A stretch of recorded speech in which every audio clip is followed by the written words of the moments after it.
Hi friends, നിങ്ങൾ ചിരിക്കുമ്പോഴും അല്ലെങ്കിൽ തുമ്മുമ്പോഴും സ്റ്റെപ്പുകൾ കയറുമ്പോഴൊക്കെ അറിയാതെ മൂത്രം പോകുന്ന ആളുകളാണോ നിങ്ങൾ? അതുപോലെ തന്നെ പരമാവധി മൂത്രം പിടിച്ച് വയ്ക്കാൻ പറ്റാത്തൊരവസ്ഥ അല്ലെങ്കിൽ യൂറിൻ പാസ് ചെയ്യണമെന്ന് തോന്നുമ്പോൾ തന്നെ നമ്മളുടെ കൺട്രോളിലല്ലാതെ വരുന്ന ഒരവസ്ഥയിൽ നിങ്ങൾ വളരെയേറെ പ്രയാസപ്പെടാറുണ്ടോ? ഇത്തരം കണ്ടീഷൻ ഉള്ള ആളുകളാണെന്നുണ്ടെങ്കിൽ തീർച്ചയായും ഈ വീഡിയോ നിങ്ങൾക്കുള്ളതാണ്.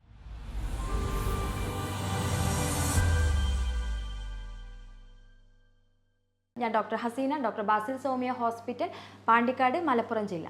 എന്താണ് നോർമലി സ്ത്രീകളിലും പുരുഷന്മാരിലും കാണുന്ന ഈ മൂത്ര വാർച്ച അല്ലെങ്കിൽ മൂത്ര ചോർച്ച അല്ലെങ്കിൽ യൂറിൻ ഇൻകോണ്ടിനൻസ് എന്നാണ് നമ്മൾ പറയാൻ പോകുന്നത്. ഇത് സ്ത്രീകളിലും പുരുഷന്മാരിലും ഒരുപോലെ അഫക്റ്റ് ചെയ്യുന്നത് കൊണ്ട് തന്നെ പല റീസൺസ് കൊണ്ടാണെങ്കിലും സൊല്യൂഷൻ രണ്ടുപേർക്കും ഒരുപോലെ ചെയ്തു പോകാൻ പറ്റുന്നതും മെഡിസിൻസിൻ്റെ സഹായമില്ലാതെ തന്നെ നോർമലി സിമ്പിളായിട്ടുള്ള എക്സസൈസിലൂടെ നമുക്ക് മാറ്റിയെടുക്കാൻ പറ്റുന്ന ഒരു കണ്ടീഷൻ കൂടിയാണ് സ്ട്രെസ് ഇൻകോണ്ടിനൻസ് അല്ലെങ്കിൽ അർജിൻ ഇൻകോണ്ടിനൻസ് എന്നൊക്കെ പറയുന്ന നമ്മൾ നോർമലി മൂത്രവാർച്ച എന്ന് പറയുന്ന ഈ ഒരു അസുഖം എന്നുള്ളത്. എന്താണ് ഈ ഒരു കണ്ടീഷൻ അല്ലെങ്കിൽ എന്താണ് ഈ ഒരു കണ്ടീഷൻ വരാനുള്ളൊരു റീസൺ എന്നാണ് നമ്മളിനി നോക്കാൻ പോകുന്നത്. സ്ട്രെസ് ഇൻകോണ്ടിനൻസ് എന്ന് പറഞ്ഞിട്ടുള്ള സംഭവം അതുപോലെ തന്നെ യൂറിൻ ഇൻകോണ്ടിനൻസും എന്നുള്ളതും അല്ലെങ്കിൽ ഇത് രണ്ടും ജോയിൻ ചെയ്തിട്ടുള്ള കണ്ടീഷനും എങ്ങനെ പേഷ്യൻറ്റിനെ ബാധിക്കുന്നു എന്നുള്ളതും കൂടെ നമുക്ക് നോക്കാം. എന്താണ് സ്ട്രെസ് ഇൻകോണ്ടിനൻസ്? അല്ലെങ്കിൽ നമ്മൾ സാധാരണ സ്ത്രീകളിൽ പ്രത്യേകിച്ച് ഒരു 40 വയസ്സൊക്കെ ആവുന്ന ഒരു ടൈമിൽ അല്ലെങ്കിൽ പ്രസവം നിർത്തിയതിന് ശേഷം അല്ലെങ്കിൽ ഡെലിവറി സമയത്തിൻ്റെ കുറച്ച് മുന്നോടിയായിട്ട് അല്ലെങ്കിൽ ഓവർ സ്ട്രെസ് ഉള്ള സ്ത്രീകളിലൊക്കെ സാധാരണ യൂറിൻ പാസ് ചെയ്യണം എന്നുള്ളൊരു ടെൻഡൻസി വരുന്നതിന് മുമ്പ് ഇപ്പോൾ ലൈക്ക് നമ്മളൊന്ന് തുമ്മുക അല്ലെങ്കിൽ ഒന്ന് സ്റ്റെപ്പുകൾ കയറിപ്പോവുക, അതല്ലെങ്കിൽ കൂടുതലായിട്ട് നമുക്ക് എന്തെങ്കിലും സ്ട്രെസ്സ് വരിക, കൂടുതൽ ചിരിക്കേണ്ട ഒരു സിറ്റുവേഷൻ വരിക, ഇത്തരം സന്ദർഭങ്ങളിൽ നമുക്ക് യൂറിൻ അറിയാതെ തന്നെ പോകുന്ന ഒരു അവസ്ഥയാണ് നമ്മൾ സ്ട്രെസ് ഇൻകോണ്ടിനൻസ് എന്ന് പറയുന്നത്. ഇത് കൂടുതലായിട്ട് സ്ത്രീകളിലാണ് കാണുന്നത്. പലപ്പോഴും നമ്മളുടെ പേഷ്യൻസൊക്കെ നമ്മളോട് പറയാറുള്ളത് നമുക്ക് കറക്റ്റായിട്ട് പ്രെയർ ചെയ്യാൻ പറ്റുന്നില്ല എന്ന് പറയാറുണ്ട്. അതിപ്പോൾ പല റീജിയനിലായാലും കറക്റ്റായിട്ടൊരു ശുദ്ധി വരുന്നില്ല എന്നുള്ള രീതിയിൽ സംസാരിക്കാറുണ്ട്. അതിൽ കൂടുതൽ പേരും പറയാറുള്ളത് ഇതാണ്, സ്ത്രീകളിലാണ് എന്നുണ്ടെങ്കിൽ നമുക്ക് ജസ്റ്റ് ഒന്ന് എന്തെങ്കിലും ഒരു അതായത് ഒന്ന് കുനിഞ്ഞ് നിൽക്കുമ്പോൾ തന്നെ യൂറിൻ അറിയാതെ പോകുന്ന ഒരു അവസ്ഥ വരികയാണ്. ഇതിന് എന്തെങ്കിലും സൊല്യൂഷൻ ഉണ്ടോ? മരുന്ന് എത്ര വേണമെങ്കിലും കഴിക്കാം, അല്ലെങ്കിൽ ഇതിനി ഒരിക്കലും മരുന്നില്ലാതെ മാറ്റാൻ പറ്റില്ല, മരിക്കുന്നത് വരെ ഇതിങ്ങനെ തന്നെ ഈ ഒരു സാഹചര്യമായിട്ട് പോകണം എന്നൊക്കെയാണ് സാധാരണ ഈ ഒരു കണ്ടീഷനെ പറ്റിയിട്ട് സ്ത്രീകളാണെങ്കിലും പുരുഷന്മാരാണ് എന്നുണ്ടെങ്കിലും നമ്മൾ വിചാരിച്ച് വെച്ചിരിക്കുന്ന ഒരു മാറ്റർ എന്നുള്ളത്. സാധാരണ സ്ത്രീകളിലാണ് സ്ട്രെസ് ഇൻകോണ്ടിനൻസ് അല്ലെങ്കിൽ ആ ഒരു തരത്തിൽ ചിരിക്കുമ്പോഴും തുമ്മുമ്പോഴും മൂത്രവാർച്ച ഉണ്ടാകാറുള്ളത് എങ്കിൽ കൂടുതലായിട്ട് അർജിൻ ഇൻകോണ്ടിനൻസ് അല്ലെങ്കിൽ നമുക്ക് മൂത്രമൊഴിക്കാൻ അല്ലെങ്കിൽ മൂത്രമൊഴിച്ചതിന് ശേഷം ഒക്കെ ആയിട്ട് കൺട്രോൾ കിട്ടാത്തൊരവസ്ഥ കൂടുതലായിട്ട് പുരുഷന്മാരിലാണ് ഉണ്ടാവാറുള്ളത്. ഇതിൻ്റെ മെയിൻ റീസൺ സ്ത്രീകളിൽ ഉണ്ടാവുക എന്നുള്ളത് ആർത്തവ വിരാമത്തോടനുബന്ധിച്ചായിരിക്കും. അതായത് ഒരു 40 ഏജ് ആവുന്ന സമയത്താണ് ഇത്തരം കണ്ടീഷൻസ് വരാറുള്ളത്. പിന്നെ പൊതുവേ നമുക്ക് കുറേ കാലമായിട്ട് എന്തെങ്കിലും ഭയങ്കരമായിട്ട് സ്ട്രെസ്സിലൂടെ പോകുന്ന സ്ത്രീകളിലും ഇത്തരം പ്രയാസങ്ങൾ കാണാറുണ്ട്. മൂന്നാമതായത് ഡയബറ്റിക്സ് മെലിറ്റിസ് അല്ലെങ്കിൽ പ്രമേഹം പോലെയുള്ള കണ്ടീഷൻ ഉണ്ട് എന്നുണ്ടെങ്കിലും നമുക്ക് നോർമലി ഇങ്ങനെ സംഭവിക്കാം. നമ്മളുടെ ശരീരത്തിലുള്ള ഹോർമോണൽ ഇംബാലൻസ് കൊണ്ടും സ്ത്രീകളിൽ കൂടുതലായിട്ടും സ്ട്രെസ് ഇൻകോണ്ടിനൻസ് മൂത്രവാർച്ച സംഭവിക്കുന്നതാണ്. ഇനി നമ്മളെ ശരീരത്തിൽ കൃത്യമായിട്ട് തന്നെ നല്ല മെറ്റാബോളിസംസ് നടക്കുന്നില്ല, ശരിയായ രീതിയിൽ വെള്ളം കുടിക്കുന്നില്ല, അതല്ലെങ്കിൽ പ്രോപ്പറായിട്ടൊരു എക്സസൈസ് ഇല്ല എന്നുണ്ടെങ്കിൽ പോലും, അതുപോലെ തന്നെ നമ്മളെ ശരീരത്തിൽ കൂടുതൽ അടിവയറ്റിൽ നല്ല കൊഴുപ്പ് കെട്ടിക്കിടക്കുന്ന ഒരു ഫീലിംഗ് ഉണ്ട് എന്നുണ്ടെങ്കിൽ, പിന്നെ കൂടുതലായിട്ട് മൂത്ര സംബന്ധമായിട്ട് എന്തെങ്കിലും അസുഖങ്ങൾ ഉണ്ട് എന്നുണ്ടെങ്കിൽ നമുക്ക് വല്ല സിസ്റ്റോ അതല്ലെങ്കിൽ മൂത്രക്കല്ല് അതല്ലെങ്കിൽ ആ ഭാഗങ്ങളിൽ വരുന്ന ഇൻഫെക്ഷൻ, ഇതൊക്കെ തന്നെ നമുക്ക് ഇത്തരം കണ്ടീഷനിലോട്ട് സ്ത്രീകളെ എത്തിക്കും എന്നുള്ളതാണ്. നോർമലി നമ്മളെ ശരീരത്തിൽ അല്ലെങ്കിൽ നമ്മുടെ സ്ത്രീകളിൽ കാണിക്കുന്ന BP പോലും ഒരു ടൈംസ് കഴിഞ്ഞാൽ ഈ ഒരു കണ്ടീഷൻ, അതായത് കൂടുതൽ സ്ട്രെസ് ആവുന്ന കണ്ടീഷനിൽ നമുക്ക് ഇത്തരം ഒരു പ്രയാസങ്ങൾ കൊണ്ടെത്തിക്കാറുണ്ട്. അപ്പോൾ കൂടുതലായിട്ടും നമ്മുടെ ശരീരത്തിൽ അല്ലെങ്കിൽ മൂത്രസഞ്ചിയിൽ അല്ലെങ്കിൽ മൂത്രനാളിയിൽ വരുന്ന ഇംബാലൻസ് അല്ലെങ്കിൽ അതൊരു ബാലൻസ് ഇല്ലാതെ വരുന്ന ഒരു അവസ്ഥയിൽ വരുന്ന ഈ ഒരു കണ്ടീഷൻ നമുക്കൊരു പപ്പാതിയായിട്ട് തന്നെ ഭാഗിക്കാം. ഒന്ന് നമ്മളുടെ മെൻ്റൽ സപ്പോർട്ട് ഉണ്ടെങ്കിലും രണ്ടാമത്തെ നമ്മളുടെ ഫിസിക്കൽ സപ്പോർട്ട് ഉണ്ടെങ്കിലും ഇതിനെ മാനേജ് ചെയ്ത് കൊണ്ടുപോകാം എന്നുള്ളതിനപ്പുറത്തോട്ട് ഇത് രണ്ടും ഡിസോർഡർ ആവുന്ന സമയത്ത് എപ്പോൾ വേണമെങ്കിലും ഈ ഒരു കണ്ടീഷൻ നമുക്ക് ഉണ്ടാവാം എന്നുള്ളതും നമ്മൾ മനസ്സിലാക്കേണ്ടത്. ഇനി നെക്സ്റ്റ് ആണ് അർജൻ ഇൻകോണ്ടിനൻസി എന്ന് പറയുന്നത്. എന്താണ് ഇത്? ഇതെന്താണ് വ്യത്യാസം? അതായത് നമുക്ക് യൂറിൻ പാസ് ചെയ്യണം എന്ന് നമ്മൾ വിചാരിക്കുന്നു, സ്റ്റിൽ നോ കറൻറ്റിൽ അപ്പോൾ തന്നെ യൂറിൻ പോകുന്നു, അല്ലെങ്കിൽ നമ്മൾ യൂറിൻ പാസ് ചെയ്ത് കഴിഞ്ഞു, ഇത് അപ്പോൾ തന്നെ വീണ്ടും യൂറിൻ പാസ് ചെയ്യാനുള്ളൊരു ടെൻഡൻസി വരുന്നു. ഇത്തരം കണ്ടീഷൻ ആരിലാ കൂടുതൽ ഉണ്ടാവുക? അത് പുരുഷന്മാരിലായിരിക്കും കൂടുതലായിട്ട് കാണുക. ഇത്രയും കണ്ടീഷൻ പുരുഷന്മാരിലും സ്ത്രീകളിലും ഒരുമിച്ച് കാണുന്നുണ്ടോ? യെസ്, അങ്ങനെയും കാണുന്നുണ്ട്. അതാണ് സ്ട്രെസ് ഇൻകോണ്ടിനൻസ് പ്ലസ് യൂറിൻ അല്ലെങ്കിൽ അർജൻ ഇൻകോണ്ടിനൻസി. ഇത് രണ്ടും ഉള്ള ആളുകളും ഉണ്ടായിരിക്കും. അപ്പോൾ ഇത്തരം ആളുകൾ ഒരുപാട് പ്രയാസപ്പെടുന്നുണ്ട് എന്നുള്ളത് തന്നെ നമുക്കിതിൽ നിന്ന് മനസ്സിലാക്കാം. പലപ്പോഴും നമുക്ക് കൃത്യമായിട്ടുള്ളൊരു വൃത്തി വരാത്തൊരു രീതിയിൽ പോലും നമുക്ക് പേഷ്യൻറ്റിന് അത് വളരെ രീതിയിൽ മാനസികമായിട്ട് ബാധിക്കുന്നുണ്ട് എന്നുള്ളതാണ്. ഇങ്ങനെ ഒരു കണ്ടീഷൻ വരികയാണെങ്കിൽ അതിനെന്താണ് റീസൺ? അതും ഇതേ സെയിം റീസൺ തന്നെയാണ്. അതിൽ പ്രത്യേകിച്ച് നമുക്ക് ഉൾപ്പെടുത്താനുള്ളത് പ്രോസ്റ്റേറ്റിസ് അല്ലെങ്കിൽ പ്രോസ്റ്റേറ്റിസ് ഗ്ലാൻഡിന് വരുന്ന ബുദ്ധിമുട്ടുകൾ, അതിൻ്റെ വീക്കം പോലെ എന്തെങ്കിലും വരിക, അതല്ലെങ്കിൽ മറ്റെന്തെങ്കിലും ആ ഭാഗങ്ങളിൽ കാണുന്ന ഗ്ലാൻഡുകൾക്ക് എന്തെങ്കിലും പ്രയാസങ്ങൾ വരിക, അവിടുത്തെ മസിൽസിന് അയവ് വരിക. ഇത്തരം കണ്ടീഷനിലാണ് പുരുഷന്മാരിൽ ഈ ഒരു പ്രക്രിയ അല്ലെങ്കിൽ ഈ ഒരു ആരോഗ്യ പ്രോബ്ലംസ് വന്ന് കാണുന്നത്. ഇനി ഇത് രണ്ടും ഉള്ള ആളുകൾ എന്താ ചെയ്യേണ്ടത്? അപ്പോൾ രണ്ടും ഉള്ള ആളുകൾക്ക് രണ്ട് പ്രോബ്ലംസും വരാനുള്ള സാധ്യത കൂടുതലാണ്. ഇപ്പോൾ ഒരു പുരുഷനാണ് നമുക്ക് പെട്ടെന്ന് യൂറിൻ പോകണം അല്ലെങ്കിൽ സ്റ്റിൽ നോ യൂറിൻ ഇങ്ങനെ വന്നുകൊണ്ടിരിക്കുകയാണ് എന്നുണ്ടെങ്കിൽ തീർച്ചയായിട്ടും അവർക്ക് ഇത്തരം പ്രയാസങ്ങൾ ഉണ്ടാവും. അതുപോലെ തന്നെ കൂടുതലായിട്ട് സ്ട്രെസ് ഉള്ള ആളുകളാണെങ്കിൽ മൂത്ര സംബന്ധമായിട്ട് പ്രയാസം വരുന്ന ആളുകളാണ്, അവിടുത്തെ മസിൽസിന് ലൂസാണെങ്കിൽ കണ്ടീഷൻ എല്ലാം കൂടെ നമുക്ക് ഒരുമിച്ച് വരുന്നൊരു രീതിയും ഉണ്ടാവും. ഇത്തരം ആളുകൾ ചെയ്യേണ്ടത് മെഡിസിൻ എടുക്കുകയാണോ അതല്ല ഇത് ലൈഫ് ലോങ് മുന്നോട്ട് കൊണ്ടുപോവുകയാണോ, ഇത് മാറാത്ത രീതിയിലായിട്ട് മാറ്റിയെടുക്കുകയാണോ, ഇതിന് പെർമനൻ്റ് നമുക്ക് സൊല്യൂഷൻ ഉണ്ടോ, അല്ലെങ്കിൽ നോർമലി നമുക്ക് എന്ത് ചെയ്യാൻ പറ്റും എന്നുള്ള കാര്യങ്ങളൊക്കെയാണ് നമ്മൾ താഴെ പറയുന്നത്. ഇനി ഇത്തരം കാര്യങ്ങൾ കണ്ടുപിടിച്ചു, ഇപ്പോൾ നമുക്ക് ഫോർ എക്സാമ്പിൾ നമ്മൾ പ്രമേഹ രോഗിയാണ്, അപ്പോൾ നമുക്കത് എന്തായാലും കണ്ടീഷൻ ഉണ്ട്, അപ്പോൾ നമ്മൾ പ്രമേഹം ഒരിക്കലും ഇനി മാറാൻ പോകുന്നില്ല. അപ്പോൾ അത്തരം വിഷയങ്ങൾ എന്ത് ചെയ്യും? മാക്സിമം നമ്മൾ നോർമലൈസ് ചെയ്തിട്ട് കൊണ്ടുപോകും. നമ്മളുടെ പ്രമേഹത്തെ നമ്മൾ പരമാവധി അത് എങ്ങനെയാണെങ്കിലും ഡയറ്റിലൂടെ ആണെങ്കിലോ അല്ലെങ്കിൽ ഇൻസുലിൻ ഉപയോഗിച്ചിട്ടോ അല്ലെങ്കിൽ മെഡിസിൻ എടുക്കുന്നവരാണെങ്കിൽ അങ്ങനെയോ മാക്സിമം നമ്മൾ അതിനെ ഒരു ബോർഡർ ലൈനിൽ കീപ്പ് ചെയ്യാൻ ശ്രദ്ധിക്കണം. മാത്രമല്ല പല ആളുകളും നമുക്ക് ഷുഗർ ഉണ്ടാവുമ്പോൾ ഒരു പേഷ്യൻറ്റ്, ചില ആളുകൾ നമ്മൾ ഒരു 10 വർഷം ഷുഗർ ഉണ്ടാവും, പക്ഷെ അവർക്ക് ഇത്തരം ആരോഗ്യ പ്രശ്നങ്ങളൊന്നും ഉണ്ടാവില്ല. ചില പേഷ്യൻസിന് 1-2 വർഷമേ ഷുഗർ സ്റ്റാർട്ട് ചെയ്തിട്ടുള്ളൂ ഉണ്ടാവുകയുള്ളൂ. അപ്പോൾ അവർക്ക് ഒരുപാട് ഇത്തരം പ്രശ്നങ്ങൾ ഉണ്ടാവുകയും ചെയ്യും. അപ്പോൾ അവിടെ വേണ്ടത് ഒരു ഹെൽത്ത് ലൈഫ്, അതായത് ഒരു ഹെൽത്തി ലൈഫ് മെയിൻറ്റെയിൻ ചെയ്യുക എന്നുള്ളതാണ് ആദ്യത്തെ ഇമ്പോർട്ടൻറ്റ് മാറ്റർ. ഇനി നമുക്ക് എന്താണ് ഇതിൽ ആദ്യം ചെയ്യേണ്ടത്? യെസ്, ആദ്യം ചെയ്യേണ്ടത് എന്താണെന്ന് ചോദിച്ചു കഴിഞ്ഞാൽ നമ്മളുടെ പ്രമേഹത്തെ കൺട്രോൾ ചെയ്തു അതിനെ നമ്മൾ എന്ത് ചെയ്യുക? ബാലൻസ് ചെയ്തിട്ട് പോകണം. സോ എങ്ങനെയാണ് ബാലൻസ് ചെയ്തിട്ട് പോകുക? നല്ലൊരു ഡയറ്റ് കൊടുക്കുക, നല്ലൊരു എക്സസൈസ് കൊടുക്കുക. ഡയറ്റ് കൊടുക്കുമ്പോൾ എന്തൊക്കെയാണ് നമ്മൾ പ്രത്യേകിച്ച് ശ്രദ്ധിക്കേണ്ടത്? കിഡ്നിയുമായിട്ട് ബന്ധപ്പെട്ടോ അല്ലെങ്കിൽ മൂത്ര സംബന്ധമായിട്ട് ബന്ധപ്പെട്ടോ ആണെന്നുണ്ടെങ്കിൽ കൂടുതലായിട്ട് നമ്മൾ അതിനെതിരായിട്ടുള്ള ലൈക്ക് ഇപ്പം നമ്മുടെ വൃക്കക്കെതിരായിട്ടുള്ളത്, അതല്ല എന്നുണ്ടെങ്കിൽ നമ്മളുടെ ശരീരത്തിൽ സോഡിയം കൂട്ടുന്നത് അല്ലെങ്കിൽ സോഡിയം കുറക്കുന്നത്, അല്ലെങ്കിൽ അതായത് ഉപ്പ് കൂട്ടുന്നത്, BP കൂട്ടുന്നതുമായിട്ടുള്ള കാര്യങ്ങൾ, മൂത്രം പിടിച്ചു വയ്ക്കുന്ന സ്വഭാവമുള്ള ആൾ, അതായത് ആ രീതികളൊക്കെ മാറ്റിയിട്ട് അത് നല്ല രീതിയിൽ കറക്റ്റ് ചെയ്തിട്ട് കൊണ്ടുപോകാം. നമ്മൾ നല്ല രീതിയിൽ ബ്ലഡ് ഉണ്ടാവാനുള്ള ഭക്ഷണങ്ങൾ കഴിക്കുക. പക്ഷേ ചില കണ്ടീഷനിൽ ഇപ്പോൾ ഉദാഹരണമായിട്ട് നമുക്ക് യൂറിക് ആസിഡൊക്കെ ഉള്ള പേഷ്യൻസ് ഒക്കെയാണ് എന്നുണ്ടെങ്കിൽ കൂടുതലായിട്ട് പച്ചക്കറികൾ കഴിക്കാൻ പറ്റില്ല. സോ ആ സമയത്ത് കിഡ്നിക്ക് നമുക്ക് നല്ല ഹെൽത്ത് വേണം. അങ്ങനെയൊക്കെ വരുമ്പോൾ മാത്രമേ അവിടുത്തെ മസിൽസിന് ഒരു റിലാക്സേഷൻ കിട്ടുകയും അങ്ങനെ ചെയ്യും. അപ്പോൾ നിങ്ങൾ കറക്റ്റായിട്ട് എല്ലാം കൂടെ ചേർത്തിട്ട് നല്ല രീതിയിൽ ഒരു ഡയറ്റ് അല്ലെങ്കിൽ നല്ല ഒരു പ്ലാൻ ആദ്യം നിങ്ങളുടെ ശരീരത്തിൽ ഉണ്ടാക്കുക എന്നുള്ളത്. ഇത് പ്രമേഹത്തിൻ്റെ കാര്യം മാത്രം പറയുമ്പോഴല്ല, പ്രമേഹമായിട്ട് ബന്ധപ്പെട്ട് അതുപോലെ തന്നെ നമ്മൾ BP ഷുഗറും ഒക്കെ ആയിട്ട് ബന്ധപ്പെട്ട് ഈ റീസൺസ് അല്ലെങ്കിൽ ഇത്തരം കാര്യങ്ങൾ ഉണ്ട് എന്നുണ്ടെങ്കിൽ ഇത് മാനേജ് ചെയ്യുക എന്നുള്ളതാണ്. ഇത് നമ്മൾ ആദ്യം പറഞ്ഞിട്ടുള്ള കണ്ടീഷനായിട്ടുള്ള സ്ട്രെസ് അർജൻ ഇൻകോണ്ടിനൻസ് അല്ലെങ്കിൽ നമ്മൾ തുമ്മുമ്പോഴും ചുമയ്ക്കുമ്പോഴും ഒക്കെ യൂറിൻ പോകുന്ന ഈ ഒരു സിറ്റുവേഷൻ നമുക്ക് സ്ത്രീകളിൽ കാണുമ്പോൾ ഇത്തരം പ്രശ്നങ്ങളൊന്നുമില്ല, പക്ഷേ ഹോർമോണൽ ഇംബാലൻസ് ആണ്. ആർത്തവവിരാമം വരുമ്പോൾ അല്ലെങ്കിൽ വരുന്നതിന് തൊട്ട് മുന്നോടിയായിട്ടൊക്കെ വരുന്ന ഒരു അവസ്ഥയാണ്. അപ്പോൾ അതിനെ ഒരിക്കലും നമുക്ക് ബാലൻസ് ചെയ്യാൻ പറ്റില്ല.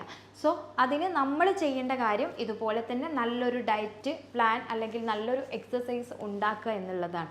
ഈ എക്സസൈസും ഡയറ്റും ചെയ്ത് കഴിഞ്ഞാൽ ഇതിനെ കൺട്രോൾ ചെയ്യാൻ പറ്റുമോ എന്ന് പല പേഷ്യൻസും ചോദിക്കാറുണ്ട്. തീർച്ചയായിട്ടും കൺട്രോൾ ചെയ്യാൻ പറ്റും. തുടക്കത്തിൽ തന്നെയാണെങ്കിൽ നമുക്കതിനെ പൂർണ്ണമായിട്ട് തന്നെ മാറ്റിയെടുക്കുക എന്നുള്ളതാണ്. നമുക്ക് ആർത്തവ വിരാമം സംഭവിച്ച സ്ത്രീകളിൽ കാണുന്ന മറ്റ് ലൈഫ് സ്റ്റൈൽ ചേഞ്ചസ് അല്ലെങ്കിൽ ആരോഗ്യപരമായിട്ടുള്ള ചേഞ്ചസുകളെ നമ്മൾ റീപ്ലേസ് ചെയ്യുക. അതായത് അവർക്ക് കറക്റ്റായിട്ട് നല്ല ഹോർമോൺ ലൈക്ക് ചിയാ സീഡ് പോലെയുള്ള അല്ലെങ്കിൽ ഒമേഗ 3 ഫാറ്റി ആസിഡ് അത്തരം നട്ട്സുകളൊക്കെ ധാരാളം കഴിച്ചിട്ട് അതിൽ നിന്ന് കിട്ടുന്ന നല്ല നല്ല കാര്യങ്ങൾ നമ്മളുടെ ശരീരത്തിൽ കറക്റ്റ് ചെയ്ത് കൊണ്ടുവരിക. അതോടൊപ്പം തന്നെ നല്ല രീതിയിൽ ഉറങ്ങുക. ഇത്തരം കാര്യങ്ങളൊക്കെ ശ്രദ്ധിക്കുകയാണെങ്കിൽ തന്നെ നമുക്കൊരു പരിധിവരെ ആർത്തവ വിരാമം വന്നതിന് ശേഷമുള്ള ഈ ഒരു ബുദ്ധിമുട്ടാണെങ്കിൽ നമുക്ക് മാറ്റിയെടുക്കാൻ പറ്റും. ഇനി നമുക്ക് നെക്സ്റ്റ് പറയാനുള്ളത് വെച്ചാൽ നമുക്ക് ഒരു പ്രസവം നിർത്തിയതിന് ശേഷം അതല്ലെങ്കിൽ സി സെക്ഷൻ അല്ലെങ്കിൽ അതായത് സിസേറിയൻ കഴിഞ്ഞ ആളുകളിലൊക്കെ ഇത് കാണിക്കാറുണ്ട്. അപ്പോൾ അത്തരം കണ്ടീഷൻ ഉണ്ടാകുന്ന സമയത്തും നമുക്ക് ഇങ്ങനെയൊക്കെ തന്നെയാണ് നമ്മൾ മെയിൻറ്റെയിൻ ചെയ്തു പോകേണ്ടത്. അതുപോലെ തന്നെ നമ്മൾ ശ്രദ്ധിക്കേണ്ട കുറച്ച് എക്സസൈസുകൾ നമ്മളിവിടെ പറയാൻ പോകുന്നുണ്ട്. അതും നമുക്ക് ചെയ്തു നോക്കാം. വളരെ സിമ്പിളായിട്ട് നമുക്ക് ഡെയിലി ഒരു 10 മിനിറ്റ് എല്ലാ എക്സസൈസും നമുക്ക് ഒരു 10 ടൈംസ് ടു 20 ടൈംസ് നമ്മൾ ചെയ്യുകയാണെങ്കിൽ 10 മുതൽ 20 വരെ ചെയ്യുകയാണെങ്കിൽ ഈ ഒരു കണ്ടീഷനെ പരമാവധി നമുക്ക് ഒഴിവാക്കാൻ പറ്റും. ഇപ്പോൾ മുൻപ് പറഞ്ഞിട്ടുള്ള പല ഡിസീസിൻ്റെ ഭാഗമായിട്ടാണ് നമുക്ക് ഇത്തരം ഇഷ്യൂസ് ഉണ്ടെങ്കിൽ തീർച്ചയായിട്ടും ആ ഡിസീസ് അത് നമുക്ക് മൂത്രത്തിൽ കല്ലാവട്ടെ അല്ലെങ്കിൽ പ്രോസ്റ്റേറ്റിസ് അല്ലെങ്കിൽ എന്തെങ്കിലും അവിടെ വരുന്ന പ്രശ്നങ്ങളാവട്ടെ, പെൽവിക് ഓർഗൻസിൽ വരുന്ന പ്രശ്നങ്ങളാവട്ടെ, അതല്ല മാനസികപരമായിട്ട് വരുന്ന സ്ട്രെസ് ആവട്ടെ, എന്താണ് എന്നുണ്ടെങ്കിലും ആദ്യത്തെ ഘട്ടം അതിനെ കറക്റ്റായിട്ട് മാനേജ് ചെയ്യുക എന്നുള്ളതാണ് ഫസ്റ്റ് സൊല്യൂഷൻ എന്ന് പറയുന്നത്. ഇപ്പോൾ ഇത്രയും സൊല്യൂഷൻസ് നമ്മൾ കറക്റ്റ് ചെയ്തു. ഇപ്പോൾ BP ഉള്ളവർ നോർമലൈസ് ചെയ്തിട്ട് കൊണ്ടുവരുന്നുണ്ട് ടാബ്ലറ്റ് എടുത്തിട്ട്. അതുപോലെ തന്നെ നമുക്ക് പ്രോപ്പറായിട്ട് ഇപ്പോൾ സ്റ്റോണൊക്കെ ഉള്ള ആളുകൾ അത് ക്ലിയർ ചെയ്തു. അത്തരം കണ്ടീഷനൊക്കെ ചെയ്ത് കഴിഞ്ഞിട്ടും ഇത് മാറുന്നില്ലെങ്കിൽ നെക്സ്റ്റ് അല്ലെങ്കിൽ ഇതിൻ്റെ കൂടെ തന്നെ നമ്മൾ ചെയ്യാൻ പറ്റുന്നതാണ് നമ്മൾ താഴെ പറയുന്ന എക്സസൈസുകൾ എന്ന് പറയുന്നത്. അപ്പോൾ ആദ്യത്തെ എക്സസൈസ് എന്ന് പറയുന്നത് നമ്മൾ പ്ലെയിൻ ആയിട്ട് കിടക്കും എന്നുള്ളതാണ്. നമ്മൾ പ്ലെയിൻ ആയിട്ട് കിടന്നതിന് ശേഷം ജസ്റ്റ് നമ്മളുടെ കാലുകൾ, അതായത് നമ്മളുടെ പെൽവിക് ഓർഗൻസ് നല്ല ക്ലോസ്ലി വെച്ചിട്ട് 2 ലെഗ്സും നല്ല രീതിയിൽ റിലാക്സ് ചെയ്തിട്ട് വിടുക. കാലും കൈയും അതുപോലെ തന്നെ ഇതുപോലെ റിലാക്സ് ചെയ്തിട്ട് നമ്മൾ ആദ്യത്തെ തവണ 2 to 3 സെക്കൻഡ് വരെ നമ്മൾ റിലാക്സ് ചെയ്തിട്ട് കിടക്കുക. പിന്നെ അതേ പൊസിഷനിൽ തന്നെ നമ്മൾ നന്നായിട്ട് അല്ലെങ്കിൽ നമ്മൾ നല്ല പോലെ കിടക്കുന്ന സമയത്ത് നല്ല ബ്രീത്ത് ഉള്ളിലോട്ട് എടുക്കുക. അതുപോലെ തന്നെ നമുക്ക് എത്ര മാക്സിമം ഹോൾഡ് ചെയ്ത് വെക്കാൻ പറ്റും, അതായത് ശ്വാസം പിടിച്ച് വെക്കാൻ പറ്റും അത്രത്തോളം പിടിച്ച് വെച്ചതിന് ശേഷം ക്ലിയർ ആയിട്ട് നമ്മൾ റിലാക്സ് ചെയ്തിട്ട് ബ്രീത്ത് ഔട്ട് ചെയ്യുക, ആദ്യത്തെ സ്റ്റെപ്പ്. ദെൻ സെക്കൻഡ് ഒരു 1 മിനിറ്റിന് ശേഷം നമ്മൾ ജസ്റ്റ് ഇതുപോലെ തന്നെ പ്ലെയിൻ ആയിട്ട് കിടന്നിട്ട് നമ്മുടെ 2 കാലുകൾ ജസ്റ്റ് മേലോട്ട് നമ്മൾ ഹോൾഡ് ചെയ്ത് വെക്കുക. ആ സമയത്തും അതുപോലെ തന്നെ നമുക്കൊരു 30 to 40 സെക്കൻഡ് അതുപോലെ ജസ്റ്റ് ഹോൾഡ് ചെയ്ത് വെച്ചിട്ട് അതിനുശേഷം പതുക്കെ നമ്മളുടെ ബട്ടക്സ് ജസ്റ്റ് നമ്മളുടെ നടുഭാഗം ഉയർത്തിപ്പിടിച്ച് കുറച്ച് ടൈംസ്, അതായത് അതും ഇതുപോലെ ഒരു 40 to 50 സെക്കൻഡ് നമ്മൾ ഹോൾഡ് ചെയ്ത് വെക്കുക. ശേഷം നമ്മൾ റിലാക്സ് ആവുക. വീണ്ടും നമ്മൾ ഇതേപോലെ തന്നെ ഇത് കണ്ടിന്യൂ ചെയ്ത് വരിക. മൂന്നാമത്തത് നമ്മൾ പറയുന്നത് സാധാരണ നമ്മൾ ചെരിഞ്ഞ് കിടന്നതിന് ശേഷം നമ്മളുടെ 2 കാലുകളും ഒരേ പൊസിഷനിൽ വെച്ചിട്ട് നമ്മളുടെ കാലുകൾ മാത്രം ജസ്റ്റ് ഒന്ന് ഉയർത്തി അല്ലെങ്കിൽ സൈഡ് വൈസ് കൊണ്ടുവരുന്ന എക്സസൈസാണ്. ഇത് 3 പ്രോപ്പറായിട്ട് ചെയ്യുകയാണെങ്കിൽ, അതായത് ഒരു 40 to 60 ടൈംസ് നമ്മളുടെ മാക്സിമം നമ്മൾ ചെയ്യുകയാണെങ്കിൽ അല്ലെങ്കിൽ ഒരു 20 മിനിറ്റ്സ് മോർ നമ്മൾ ഈ ഒരു എക്സസൈസ് ചെയ്യുകയാണെങ്കിൽ വളരെ വളരെ നല്ല റിസൾട്ട് ഈ ഒരു എക്സസൈസ് കൊണ്ട് ഉണ്ടാക്കാൻ പറ്റും. നമ്മളുടെ അവിടെയുള്ള അല്ലെങ്കിൽ മൂത്രനാളി അല്ലെങ്കിൽ മൂത്രസഞ്ചിയുമായിട്ട് ബന്ധപ്പെട്ട് കിടക്കുന്ന എല്ലാ മസിൽസിനും നമുക്ക് നല്ലൊരു എനർജി അല്ലെങ്കിൽ നല്ലൊരു എന്താ പറയുക സ്ട്രെങ്ത് കൊണ്ടുവരാൻ പറ്റുമെന്നുള്ളതാണ് നമുക്ക് ഈ എക്സസൈസിലൂടെ കിട്ടുന്ന ഒരു ബെനിഫിറ്റ് എന്ന് പറയുന്നത്. ഇനി നമ്മൾ ഇപ്പോൾ പറഞ്ഞു പുരുഷന്മാരിൽ കാണുന്ന ഈ ഒരു അതായത് അർജിൻ ഇൻകോണ്ടിനൻസ്, അതിപ്പോൾ പൊതുവെ ചെറുപ്പക്കാരിൽ പോലും നമുക്ക് കാണാൻ പറ്റാറുണ്ട്. അപ്പോൾ അത്തരം കണ്ടീഷൻ ഉണ്ടാകുമ്പോൾ പരമാവധി വൃക്കകൾക്ക് ഹാനികരമാകുന്ന നമ്മൾ കഴിക്കുന്ന വെള്ളം, പാനീയങ്ങൾ അതൊക്കെ പരമാവധി നിങ്ങൾ ഒഴിവാക്കുക. ചെറുപ്പക്കാരിലാണ് ഈ ഒരു കണ്ടീഷൻ ഉണ്ട് എന്നുണ്ടെങ്കിൽ അതുപോലെ തന്നെ പറഞ്ഞിട്ടുള്ള എക്സസൈസുകൾ പ്രോപ്പറായിട്ട് ചെയ്യുക. പഞ്ചസാരയുടെ ഒരു ഉപയോഗം നിങ്ങൾ മാക്സിമം കുറക്കുക. പിന്നെ നന്നായിട്ട് ഉറങ്ങുക എന്നുള്ളതാണ് ഒരു സൊല്യൂഷൻ എന്ന് പറയുന്നത്. അതുപോലെ തന്നെ പ്രോസ്റ്റേറ്റിസ് പോലെയുള്ള ബുദ്ധിമുട്ടുകൾ വരികയാണെങ്കിൽ തീർച്ചയായിട്ടും അതിന് എന്താണ് ചെയ്യേണ്ടത്? മെഡിസിനിലൂടെ ആണെങ്കിൽ മെഡിസിൻ, അതല്ല മറ്റ് സൊല്യൂഷൻ ആണെങ്കിൽ അത് ചെയ്ത് കഴിഞ്ഞാൽ തന്നെ ഈ ഒരു കൺട്രോൾ അല്ലെങ്കിൽ ഈ ഒരു പ്രയാസത്തെ നമുക്ക് കൺട്രോൾ ചെയ്യാൻ പറ്റും എന്നുള്ളതാണ്. ഇനി ബാക്കി നമ്മൾ പൊതുവേ ചെയ്യേണ്ട കുറച്ച് കാര്യങ്ങളെ പറ്റിയിട്ടാണ് പറയാൻ പോകുന്നത്. കുറേ ആളുകൾ ചോദിക്കാറുണ്ട്, നമുക്ക് ഇത്തരം കണ്ടീഷനിൽ ഫസ്റ്റ് മാനേജ് ചെയ്യാൻ പറ്റുന്ന കാര്യം എന്താണ് എന്നുള്ളത്. ഫസ്റ്റ് ഇപ്പോൾ നമ്മൾ പല ആളുകളുടെയും പരാതി എന്ന് പറയുന്നത് നമുക്ക് എങ്ങോട്ട് പോകാൻ പറ്റുന്നില്ല, ഡ്രസ്സിൽ യൂറിനാവാണ്, മൂത്രമാവുന്ന ഒരു ബുദ്ധിമുട്ട് വരികയാണ് എന്നുള്ളതാണ്. അത്തരം കണ്ടീഷനിൽ നിങ്ങൾക്ക് അതിനാവശ്യമായിട്ടുള്ള പാഡുകൾ നിങ്ങൾക്ക് യൂസ് ചെയ്യാവുന്നതാണ്. നമ്മൾ 1 to 2 ഡ്രോപ്സ് വരെയൊക്കെ ആയിരിക്കും നമുക്ക് യൂറിൻ ആ ഒരു അവസ്ഥകളിൽ വന്നു പോകുന്നത്. സോ ആ ടൈമിൽ നിങ്ങൾക്ക് തീർച്ചയായിട്ടും അത്തരം കണ്ടീഷനിൽ നിങ്ങൾക്ക് പാഡുകൾ യൂസ് ചെയ്യാവുന്നതാണ്. പുരുഷന്മാർക്കാണെങ്കിലും സ്ത്രീകൾക്കാണെങ്കിലും അത്തരം വിഷയങ്ങളിൽ ആദ്യഘട്ടത്തിൽ അത് ചെയ്യാം. രണ്ടാമതായിട്ട് നമ്മൾ ചെയ്യേണ്ടത് മുന്നേ പറഞ്ഞിട്ടുള്ള എക്സസൈസുകൾ പ്രോപ്പറായിട്ട് നിങ്ങൾ ചെയ്യുക. ഇതിൻ്റെ ഒരു കാലയളവ് എന്ന് പറയുന്നത് തുടക്കക്കാരാണെങ്കിൽ തീർച്ചയായിട്ടും ഒരു 3 മുതൽ 6 മാസത്തിൻ്റെ ഉള്ളിൽ എന്തായാലും അത് ക്ലിയർ ആകും. കൂടുതലായിട്ട് സിവിയറിറ്റി ഉണ്ടെങ്കിലാണ് നമ്മൾ ഫർദറായിട്ട് അല്ലെങ്കിൽ മെഡിക്കേഷൻ എടുക്കേണ്ട ഒരു കണ്ടീഷനിലോട്ട് പോകുന്നത്, മെഡിസിൻ എടുക്കേണ്ട ഒരു കണ്ടീഷനിലോട്ട് പോകുന്നത്. തേർഡ് വൺ, നമ്മൾ എന്താണ് മുമ്പ് പറഞ്ഞ പോലെ എന്താണ് കംപ്ലയിൻസ് എന്നുള്ളത് കണ്ടെത്തിയിട്ട് അതിനാദ്യം ഒരു സൊല്യൂഷൻ ഉണ്ടാക്കുക. ഫോർ എക്സാമ്പിൾ, നമുക്ക് ആർത്തവവിരമാണ് സംഭവിച്ചതിന് ശേഷമാണ് പ്രശ്നം വന്നത്. ഓക്കെ, അപ്പോൾ അതിനുശേഷം നമ്മുടെ ലൈഫ് സ്റ്റൈൽ മാനേജ് ചെയ്യുക. ഉറക്കക്കുറവുണ്ടെങ്കിൽ അത് മാനേജ് ചെയ്യാം. അതുപോലെ തന്നെ അണുബാധ ഉണ്ടെങ്കിൽ അതിനുള്ള ട്രീറ്റ്മെൻറ്റ് എടുക്കാം. അല്ലെങ്കിൽ സ്റ്റോൺ ഉണ്ടെങ്കിൽ അത് റിമൂവ് ചെയ്യാനുള്ള കാര്യങ്ങൾ ചെയ്യാം. അതല്ല എന്നുണ്ടെങ്കിൽ നമുക്ക് സി സെക്ഷൻ്റെ ഭാഗമായിട്ട് വന്നതാണെങ്കിൽ എന്താണ് കംപ്ലയിൻസ്, ഗർഭപാത്രം ഇറങ്ങി വന്നിട്ടുണ്ടോ, അതല്ലെങ്കിൽ വേറെ ഉള്ളിൽ എന്തെങ്കിലും പ്രയാസങ്ങളുണ്ടോ, മറ്റെന്തെങ്കിലും അണുബാധകളുണ്ടോ, എന്തെങ്കിലും സിസ്റ്റുകൾ വന്ന് തങ്ങി നിൽക്കുന്നുണ്ടോ, ഫൈബ്രോയിഡ് പോലെ എന്തെങ്കിലും സ്ത്രീകളിൽ ഇഷ്യൂസ് ഉണ്ടോ, ഇതൊക്കെ ഒന്ന് ഐഡൻറ്റിഫൈ ചെയ്ത് അത്തരം എന്തെങ്കിലും ഇഷ്യൂസ് ഉണ്ട് എന്നുണ്ടെങ്കിൽ തൽക്കാലം അത് നമ്മൾ മാനേജ് ചെയ്യുക. അത് മെഡിസിൻ എടുത്തിട്ടോ അതല്ലാതെ അതെന്താ എന്നുള്ള രീതിയിൽ നിങ്ങൾ നോക്കിയിട്ട് ചെയ്യാം. സെക്കൻഡ് ഓപ്ഷൻ എന്നുള്ളത് നന്നായിട്ട് പകൽ ടൈമിൽ വെള്ളം കുടിക്കുക. വെള്ളം നന്നായിട്ട് കുടിക്കുക. രാത്രി നമ്മൾ വെള്ളം കുടിക്കേണ്ട ആവശ്യമില്ല. അത്യാവശ്യം മാത്രം 1/2 ഗ്ലാസ്സോ അല്ലെങ്കിൽ 1 ഗ്ലാസ്സോ വെള്ളത്തിൽ ഒതുക്കുക. പകൽ ടൈം നന്നായിട്ട് നമ്മൾ വെള്ളം കുടിക്കുക. അതുപോലെ തന്നെ യൂറിൻ, നമുക്ക് ഇത്തരം കണ്ടീഷനിൽ പോകുന്ന ആളുകൾ മാക്സിമം യൂറിൻ പാസ് ചെയ്യണം തോന്നുന്നതിന് മുൻപായിട്ട് നമുക്ക് കിട്ടുന്ന സാഹചര്യങ്ങളിൽ യൂറിൻ വോയിഡ് ചെയ്യുക അല്ലെങ്കിൽ നമ്മൾ ഒഴിവാക്കുക. അതുപോലെ തന്നെ നമുക്കിപ്പോൾ വെള്ളം കുടിക്കാത്തൊരു സാഹചര്യമാണെന്ന് വിചാരിക്കുക, ഇപ്പോൾ യൂറിൻ പാസ് ചെയ്യണമെന്നില്ല. അപ്പോൾ നമ്മൾ ഒരു പാസിങ് കപ്പാസിറ്റി കൊടുക്കാൻ വേണ്ടിയിട്ട് നമ്മളുടെ ബ്ലാഡറിനെ ശീലിപ്പിക്കുക. അപ്പോൾ നമുക്ക് കുറച്ച് സമയം, അതായത് ഈ പെട്ടെന്ന് പോകുന്ന ഒരു കണ്ടീഷനെ നമുക്ക് അങ്ങനെ മാറ്റിയെടുക്കാൻ പറ്റും. ഇനി നമ്മൾ ചെയ്യേണ്ടത് വെച്ചാൽ എപ്പോഴും നമ്മൾ കമിഴ്ന്ന് കിടക്കുന്ന ഒരു ശീലം ഉണ്ടെങ്കിൽ, പ്രത്യേകിച്ച് പുരുഷന്മാരിൽ കമിഴ്ന്ന് കിടക്കുന്ന ശീലം ഉണ്ടെങ്കിൽ അത് ഒഴിവാക്കിയിട്ട് ജസ്റ്റ് റിലാക്സ് ചെയ്തിട്ട് മലർന്നോ അല്ലെങ്കിൽ സൈഡ് വശങ്ങളിൽ ചേർന്നിട്ടോ കിടക്കുക. ഇത്തരം കാര്യങ്ങൾ ചെയ്യുക. അതുപോലെ തന്നെ ഇതിൻ്റെ പ്രത്യേകമായിട്ടുള്ളൊരു കാര്യം എന്ന് പറയുന്നത് നമ്മളുടെ മൈൻഡ് ഇതിൽ വളരെ നല്ലൊരു റോള് കൊടുക്കുന്നത് കൊണ്ട് തന്നെ നമുക്ക് ഒരു 1 to 2 മിനിറ്റ്സ് ഒക്കെ മെഡിറ്റേഷൻ അല്ലെങ്കിൽ ബ്രീത്തിങ് എക്സസൈസ് ചെയ്തിട്ട് മൈൻഡിനെ ഒന്ന് കൺട്രോൾ ചെയ്യാവുന്നതാണ്. അതും ഇതിലൊരു പരിധി വരെ നമുക്ക് ഇതിൻ്റെ കണ്ടീഷൻ കുറക്കാൻ നമ്മളെ സഹായിക്കുമെന്നുള്ളതാണ്. റിലാക്സ് ആയിട്ട് ഉറങ്ങുക, റിലാക്സ് ആയിട്ട് എക്സസൈസുകൾ ചെയ്യുക, നല്ല ഹെൽത്തി ഫുഡുകൾ കഴിക്കുക, പഞ്ചസാര മാക്സിമം ഒഴിവാക്കുക, അതുപോലെ തന്നെ അരിഭക്ഷണങ്ങൾ ധാരാളം കഴിക്കുക, കാൽഷ്യം കൂടുതലായിട്ട് അടങ്ങിയിട്ടുള്ള ഫുഡുകൾ പരമാവധി ഒഴിവാക്കുക, അത്യാവശ്യങ്ങൾക്ക് മാത്രം അതിൻ്റെ അളവിൽ മാത്രം നിങ്ങൾ കാൽഷ്യം എടുക്കുക. അതുപോലെ തന്നെ ഉപ്പിൻ്റെ ഉപയോഗം കൂടുതലായിട്ടുണ്ടെങ്കിൽ അത് കുറയ്ക്കുക. ഹെൽത്തി ലൈഫ് അല്ലെങ്കിൽ ഒരു ഹെൽത്തി ഡയറ്റ് നിങ്ങൾ മാനേജ് ചെയ്ത് കൊണ്ടുപോവുകയാണെങ്കിൽ തന്നെ ഈ ഒരു 2 കണ്ടീഷൻ അല്ലെങ്കിൽ ഇത് മിക്സ് ചെയ്തിട്ടുള്ള ഒരു 3 കണ്ടീഷനും നമുക്ക് ശാശ്വതമായിട്ട് തന്നെ നമുക്കത് മാറ്റിയെടുക്കാൻ പറ്റും. ഇത്തരം കണ്ടീഷൻസിൽ നിങ്ങൾ ചെയ്യാൻ പറ്റുന്ന മാക്സിമം നിങ്ങൾ ചെയ്ത് കഴിഞ്ഞിട്ട്, അതായത് പ്രോപ്പറായിട്ട് ഒരു ഡയറ്റ് എടുത്തു, എക്സസൈസ് എടുത്തു, ഇത്രയും പ്രയാസങ്ങളൊക്കെ നീക്കം ചെയ്തിട്ടോ ഈ ഒരു കണ്ടീഷനിൽ മാറ്റമില്ല എന്നുണ്ടെങ്കിൽ തീർച്ചയായിട്ടും നിങ്ങൾ നല്ലൊരു ഡോക്ടറെ കണ്ട് കൺസൾട്ട് ചെയ്യുക എന്നുള്ളതാണ്.